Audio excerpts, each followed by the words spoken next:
The sun hung lazily over the ridge, spilling gold over the rooftops of Willow Ridge Estates. It was one of those perfect suburban afternoons. Birds chirping, sprinklers whispering across manicured lawns, and a faint smell of barbecue drifting through the air.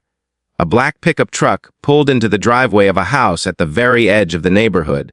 Tires crunching on the gravel. The driver's door opened, and out stepped Jack Monroe, grinning from ear to ear, holding a freshly signed SLD placard like a trophy. He turned in a slow circle, taking in his new kingdom. 2 stories of warm brick and cedar, a wraparound porch that faced the valley, and, most importantly, no HOA fees, no rules, no meddling. Just open space, clean air, and freedom. He'd spent years dealing with a micromanaging Homeowners Association in his old neighborhood. The kind that sent fines if your grass was half an inch too tall, or if you dared to hang Christmas lights before Thanksgiving. When he found this house, just outside the HOA boundary, it felt like a divine reward. He stood on his porch, breathing in the smell of pine from the nearby ridge, and chuckled. Finally, he said to himself, "My house, my rules."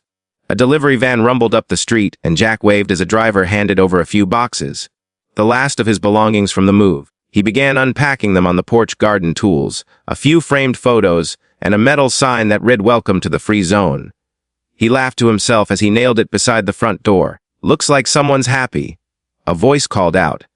Jack turned to see a woman walking her golden retriever along the sidewalk. She was in her late 40s, tidy blonde bob, designer sunglasses, and a crisp white blouse that looked like it had never seen a drop of sweat.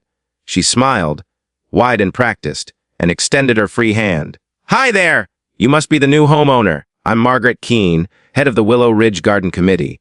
Welcome to the neighborhood." Jack shook her hand. "Nice to meet you, Margaret. I'm Jack, and actually, I think I'm just outside the HOA limits." Her smile faltered for half a second, then returned, a little tighter this time. "Oh, are you sure? This whole stretch is typically part of Willow Ridge." He shrugged, pointing toward the mailbox. "County map says otherwise. Property line's about 20 feet from where we're standing." "Lucky me, right?"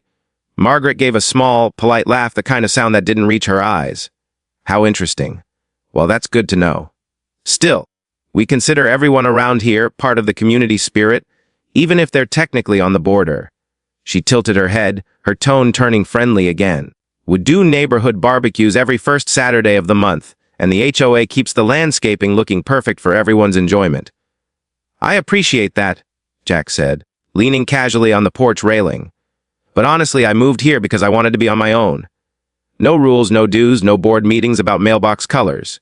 Margaret smiled, but her lips thinned slightly. Of course. Independence is admirable. Just remember, it's important to maintain appearances. Property values, you know." Jack laughed again, a genuine sound this time. "Don't worry, I won't let my place fall apart. I'm just not planning on asking permission to plant a tree." Her eyes flicked toward the small patch of dirt by his driveway. "What kind of tree? Maybe an oak?" "Big, leafy, and unapologetic." Margaret smiled again, a little less warmly this time. "Well, I'm sure it'll be lovely. Welcome again to Willow Ridge, or just outside it, I suppose." She tugged gently on the leash, and her golden retriever trotted ahead. As she walked away, Jack caught her muttering something under her breath, something about community standards, and not another one. He shook his head, amused, and turned back to his porch. He liked her type, the rule enforcers, the self-appointed guardians of suburbia.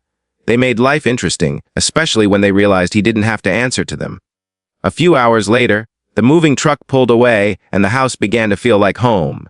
Jack's dog, a beagle named Rusty, bounded around the yard chasing a ball, while Jack set up his grill near the back deck. He cracked open a beer, the fizz echoing in the quiet evening air, and admired the view: rolling hills, a small lake in the distance, and a line of tall oaks marking the invisible border between his property and the HOA's meticulously trimmed world. He could see a row of nearly identical houses on the other side, all painted in the same 3 shades of beige. Their lawns looked cloned, perfectly mowed, not a leaf out of place. And yet, here he was, his grass just a bit uneven, his garden tools resting openly by the fence, his porch light flickering in its own rhythm, and he felt absolutely free. As the sun began to dip, a few more neighbors appeared, curious about the newcomer. A man in a polo shirt waved from across the street. "Hey, you the guy who bought the Henderson place?" "That's me," Jack called back. "Jack Monroe." The man smiled. "I'm Tom. If you need a good roofer or electrician, let me know. Oh, and just a heads up, The HOA can be a little intense around here, Jack chuckled. Don't worry. I'm technically out of their reach. Tom laughed knowingly. Then you might be the luckiest man in Willow Ridge. They chatted for a few minutes, swapping stories about neighborhood gossip, the old owners, and the infamous HOA president, a woman named Karen Dillard, who apparently once fined someone because their holiday lights were too dazzling. Jack nearly spit out his drink laughing. When night finally fell, Jack sat on his porch with Rusty curled up beside him. Crickets sang from the woods, and the lights of the HOA homes twinkled neatly in the valley below. Everything looked peaceful, orderly, almost too perfect, like a postcard. He liked it that way, beautiful, but at a distance. He took another sip of his beer and grinned to himself. They can have their committees, he said softly. I've got my freedom. Somewhere down the hill, a car door slammed. Jack glanced toward the street where he saw Margaret again, talking to another woman, tall, sharp, featured and carrying a clipboard. They both looked up at his house, whispering. Jack couldn't hear the words, but he saw Margaret point toward his porch light, then gesture to the valley view behind his home. The other woman nodded slowly, writing something down. Jack frowned for a moment, but then shrugged it off. Probably just organizing another bake sale, he muttered. He turned off the light, called Rusty inside, and closed the door behind him. The night was quiet again, but something about it felt different, like the calm before a storm. In the distance, the sound of sprinklers resumed their rhythmic hiss, watering lawns that weren't his responsibility. He smiled again, unaware that the freedom he was so proud of had already caught the attention of the very people he thought he'd escaped. Tomorrow, he'd find the first letter in his mailbox, and the words, Willow Ridge HOA, would change everything. The morning sunlight spilled through the kitchen window, casting soft stripes across Jack's breakfast table. A half-eaten bowl of cereal sat beside his laptop, where he was checking emails and scrolling through local news. Rusty, his beagle, snored lightly at his feet. The peace was perfect, the kind of quiet he dreamed of when he bought this house. No OA meeting reminders, no angry letters about paint color violations, no drama. Just birds, coffee, and the hum of freedom. That peace broke when he heard the hollow clunk of the mailbox lid closing. Jack looked up. Mal's early today. He wandered down the driveway, slippers scraping against the pavement, opened the box. Bills, a local flyer, and one thick envelope stamped in bold red letters, Willow Reggie OAOFICE RG2. His eyebrows rose. What the hell? He tore it open right there by the curb. Inside was a formal-looking letter printed on fancy stationery, complete with the HOA's logo. A little tree inside a circle. He scanned the first lines, and his expression shifted from confusion to disbelief. Dear resident, as your property directly benefits from the scenic community, maintained landscaping and unobstructed valley view, you are hereby assessed a quarterly view preservation fee of $250. Payment is due within 30 days. Failure to comply may result in penalties or collection action. Jack blinked. He read it again, slower this time. View preservation fee, he muttered. A tax to look at something. You've got to be kidding me. He flipped to the next page. There was a table showing annual maintained view maintenance costs, including items like tree trimming near community boundary, 4th 200 and scenic overlook landscaping, $2,950. At the bottom, someone had scrawled a handwritten note. Since your home benefits directly from the view our community maintains, you are expected to contribute fairly. Thank you for your cooperation. M. Keene, Garden Committee. Jack laughed out loud, a disbelieving bark. Margaret. Of course. He looked toward the hill, where the HOA houses lined the ridge like toy models. You've got to be out of your mind. He went back inside, grabbed his phone, and called the number listed at the bottom of the letter. A robotic voice answered. Thank you for calling Willow Ridge OA. Please press 1 for payment, 2 for disputes, or 3 to leave a message for the board. He pressed 2. After a few rings, a woman's voice came through, smooth, polite, and dripping with practiced patience. Willow Ridge OA, this is Karen Dillard, Association President. How may I help you? Jack smiled wryly. Karen. Yeah, this is Jack Monroe. I live at 1125 Ridgeview Lane, right outside your HOA boundary. I just got a letter saying I owe $250 for something called a view preservation fee. I'm sure that's a mistake, right?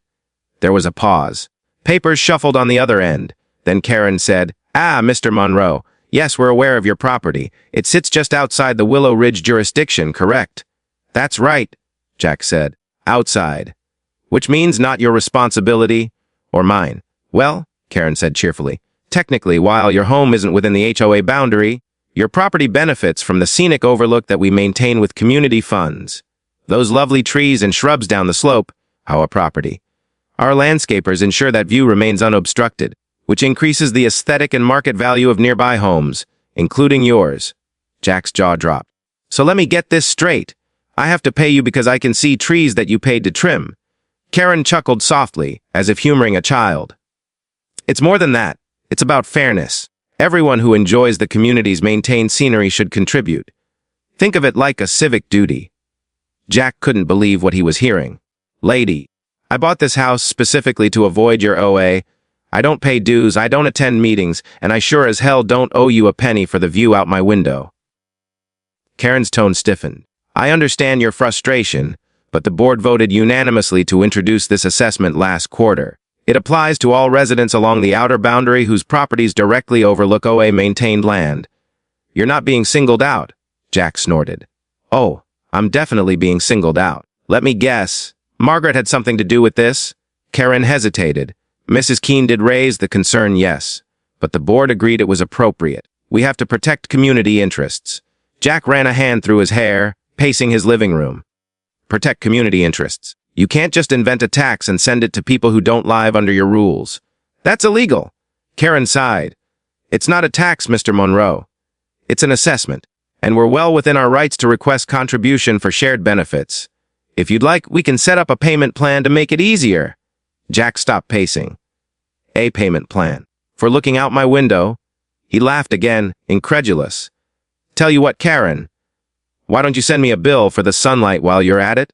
Maybe I'll owe you every time I breathe air from your trees. There was a long silence. Then Karen said, in a cooler tone, I understand your sarcasm, but if payment isn't received within 30 days, the matter may be escalated to our collections department. Escalate away, Jack said. I'll be happy to explain it to the county myself. He hung up before she could respond. Rusty lifted his head, watching his owner pace furiously back and forth. Jack stared down at the letter again, crumpling it slightly in his fist. Unbelievable, he muttered. A-view tax. These people have lost their minds. That evening, Jack decided to drive down to the HOA office to settle it face to face.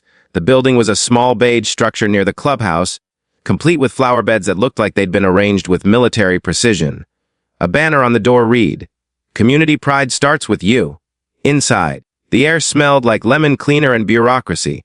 A receptionist with a stiff smile directed him to the conference room, where Karen Dillard sat behind a polished oak desk. She looked exactly like he'd imagined. Neat bob haircut, pastel blazer, pearl necklace, and a permanent expression of mild superiority.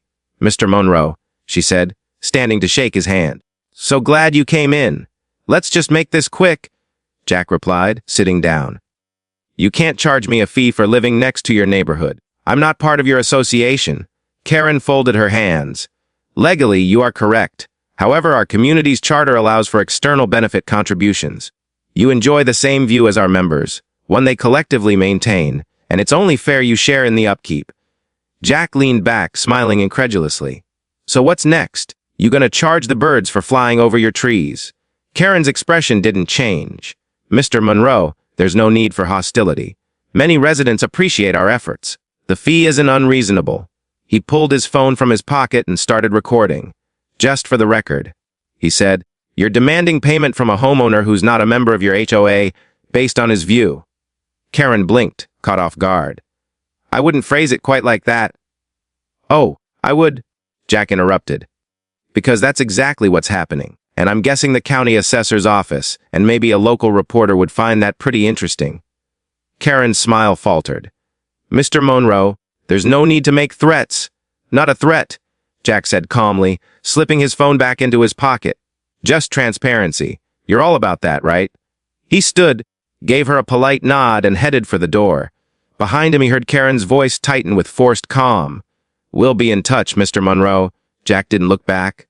Yeah, he muttered. So will I? As he stepped outside, the late afternoon sun lit up the valley, the very view that had started this ridiculous feud. It was beautiful, untouched, golden free. He stood there for a moment smiling at the irony. Then he took a deep breath, pulled out his phone again, and opened his camera app. All right, Willow Ridge, he said quietly. Let's see what the internet thinks of your view tax. Rusty barked once, as if in agreement, and together they headed home, the fight just beginning.